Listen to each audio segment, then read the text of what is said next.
So we started the recording, and here we are, part one. My name's Chippy of carrypad.com, umcportal.com, and we're having a live open review tonight. We do these occasionally with products, significant products we get hold of, where we want to open them up and really do a live review with people in the chat room in the background. So you're watching a recorded live session. The quality might not be as good as you expect on YouTube if you're watching this on YouTube at a later date. But the reason is because we're running it live over ustream.tv and we've got people in the background. There'll be about 3 parts to this video. In this part 1, what we want to do is go over the Acer Iconia tab. Now this is the device of the evening. It's a 10-inch 1280 by 800 capacitive glossy touchscreen tablet running Honeycomb 3.0. This was bought in Germany for 499 euros. It's the 32 gig Wi-Fi version. And it's one of the 3 that are available, 3 Honeycomb tablets that are available in this area right now. The Zoom, the Transformer, and the Iconia tab. A500, I'm just looking at the back, I thought it said A600 for a minute. No, it's the A500 10S32. Alright, so in this part we'll just do a quick unboxing. I've got some chat stuff running in the background. You might hear me answer questions, but let's get into a little bit of unboxing first and zoom in from the second cam that I've got by the side of me here. Be about 5 to 10 minutes, and this has already been unboxed. Check out the full unboxing on YouTube. My channel is Steve Chippy, one word. Bought it to Amazon yesterday, delivered in 24 hours. There's the device. I'm just going to put that to one side a sec and show you what's in the box. Cleaning cloth, first start information, which actually shows you a picture of a keyboard. The first picture you see of your tablet is it with a keyboard. Interesting. It's basically talking about USB host stuff on there. There's a package of starter manuals there for 5 languages. I don't see any CDs in there. I guess the software is no, there's no CDs there. And I guess there's warranty and safety, passport service manuals there as well. And then very simple wall blister, I think the term is for one of this. Basically means that the transformer, the trafo, is actually within the plug on the wall, which is a very mobile solution, and you get the right adapter plug for your area. Only problem I've had with this one, and I'll just show you this on the big screen, is that it's that long, and that's like 1 meter. It barely goes across the back of a table and down, so pretty limited. That's cost saving. You know, there might be a couple of cents worth of cable cost saving there, but that's cost savings that I could do without. There's also standard micro USB to USB adapter there as well. Now what I'm going to do is just quickly show you around the device, and then we'll put it on charge, start it up, and go into part 2 of the session. Nice packaging there. As I said, this is the German version. Just looking at some of the features they talk about here. Micro SD, HDMI out, 5.0 megapixel camera. It's got GPS, Bluetooth, Wi-Fi, and wide viewing angle screen. It doesn't say IPS, but it is wide viewing angle, which is effectively what IPS is. As I said, glossy screen going around the front. There's a 2 megapixel front-facing camera on the top left, and it looks like there's nothing else on here. Somewhere buried in there is I think an ambient light sensor, and I managed to find it after blowing all over the device running Skype audio earlier. The microphone is tucked in a little space up between the glass and the metal casing of the device in there, so there is a microphone built in. Going on the right hand side of the device then, we got a reset button port, USB 2 full size port there, micro USB port there, and we'll test charging over micro USB as well. There's the DC in. Let me give you the DC voltage. It's 12 volts, 1.5 amps. Alright, so it's fairly high wattage input So whatever it charges at, whatever speed it charges at over the DC, it won't be anything like that over USB. At the top then, and I want to point out first this the finishing here. It is metal. It's very thin aluminium. It looks really nice. Across the back there you can see that it's brushed, and it feels really nice. It's very for Acer, I'm quite surprised. Acer aren't renowned for building super high quality, devices with a really high quality finish. But I think they've done a very good job here, and it's really feels nice and looks nice as well. You can see then at the top, here's the only port there is, and if I just pull that out and down and zoom in, you'll be able to see that there is a micro USB port and there's a blocked port here. Now this will be for, on the right hand side, this will be for your 3G models, but it's blanked off on this one. Alright, so there will be 3G versions, and that slots back in there. Then on the top we've got a rotation lock, so it's a hardware rotation lock, and then a volume up and down rocker. So when you look at it from this angle, I think you'll find the layout of the rocker and the lock is pretty much the same as the iPad. I'm not 100% sure on that, but I think it is.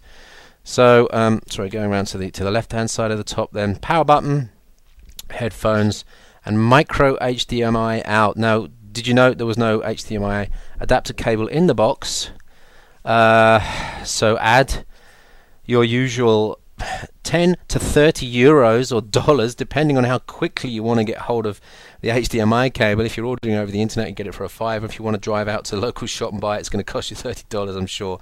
Micro HDMI to normal HDMI adapter. Now on the bottom, here's a docking port. So I'm surprised at this. I didn't think there would be a docking port on it. So clearly there's accessories coming, and I think I recall seeing someone talking about some accessories for the A500, maybe netbooknews.com recently, and someone in the chat session today said there was a case with a keyboard that this slots into as well. So that will be interesting. So I assume it charges, does USB, and hopefully HDMI out over that. I can't tell you whether HDMI out contains the digital audio as well yet. On the back, 5 megapixel camera with a single LED flash or light. I'm not sure if it's AF autofocus yet. And then we have stereo speakers on the bottom at the back, and we'll test those out in a bit. And that's pretty much it. But the quality of the device, really nice. No flex, no creak. There's I'm assuming there's glass on the front. I don't know if it's Gorilla Glass or whether it's toughened or what. I don't see any scratches on it yet, but it's only a few hours since he says there's no scratches. No, there isn't. But super glossy, and 769 grams, I'm guessing. No, 769 grams is what the specs say. Or 765, I think. 27 ounces if you're working in pounds and ounces. And just to quickly recap on the specs there, it's NVIDIA Tegra 2. 1 gigahertz, that's dual CPU core, Tex A9 CPU, like all the others Android honeycomb devices that are out at the moment. 10.1, 1280 by 800 resolution, 32 gig storage on this, which is quite nice. 1 gig of RAM on this, which is also very nice, and I believe 23 watt-hour battery, which is about the same as the iPad, and so should give a decent battery life. Just looking through the specs, Bluetooth is 2.1, and I believe Wi-Fi is BGN as well. Accelerometer, microphone we mentioned, the webcam on the front is a 2, webcam on the back is a 5. It's got DLNA capability, and it's got accelerometer and GPS and a compass. I believe I actually have to double check on the compass. I was trying maps out earlier, and I'm pretty sure that when I was moving it, it was moving the pointer, but I'll get a compass app and test that out. So to round up this part one, and we'll have a Q&A at the end of it very quickly, let's just show you the device switched on. I've already installed a load of apps in preparation for this evening, but there are a few apps that Acer have installed themselves. We've got ClearFire, which is the DLNA application, which if you have Windows 7 or any other DLNA compatible device, it will show up content from that device on here, and you should be able to do videos, photos, and music from here. Here's some images from my home PC that should display okay here. There's Intel Booth Babe. And although I haven't tried video, the audio, it should work. I'm not sure if it'll work with my Windows Vista Media Center completely in terms of streaming video and audio. The other apps that are included are an app called e-reading. LumiRead is the application. I don't know, is this just a EPUB reader? Mike Kane, maybe you know. LumiRead is the name of the reader. There's a store. EPUB books, feed books, libri.de in this area. We can switch to Germany or Taiwanese on this. Remember, it's a German version I got here. We have pre-installed games. Basically, it's a selection of stuff from the Tegra Zone. Tegra Zone is shown here. NFS Shift, Let's Golf, and Heroes of Sparta. If you go to netbooknews.com, Sasha Pallenberg tested all 3 of those along with 10 other Honeycomb games on a really nice video the other day, so you should check that out. Multimedia application or multimedia folder, Photo Browser 3D. We've got Nemo Player, Musica, Alpio, YouTube, and the ClearFi app is in here as well. I need to dive deeply into Nemo Player, Musica, and Alpio to find out really what the capabilities are. I believe one of them's a streaming, one of them's a library application, and Alpio, I don't know what that is at all right now. Let's go home again. We got some social stuff going on. Social Jogger.